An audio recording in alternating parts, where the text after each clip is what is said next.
приехали домой, мама ночевали. Вот так у нас в зале выглядит сейчас. Холодно, все в куртках, батареи свиты, вода спущена, все отключено. Все в куртках, ждем сейчас кое-чего, ждем и поедем опять до мамы. Потом сегодня-завтра доделают все в киллере. К отоплению вот это все доподключится в киллере вся система.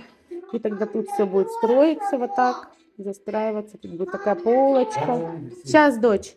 И вот эти диваны, все это будет переноситься на ту сторону, а этот выкидываться. Кто-нибудь хочет шкаф такой? А то распили мы в камин. Это старинный, это не старый, антиквариат. Но его нереально выносить, кто хочет, ну, должен иметь огромный прицеп, на чем его вывозить. И вот этот стол тоже уйдет. И диваны будут вот тут стоять. Нет, так, вот так диваны. Тут телевизор.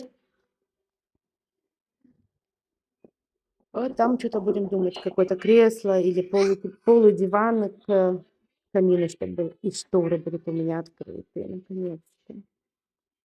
Сюда такую я хочу подвесную для книг купить. То, что я придумала, надеюсь, мы найдем в магазине. Это еще никому не известно. Ну все, будем дальше мерзнуть.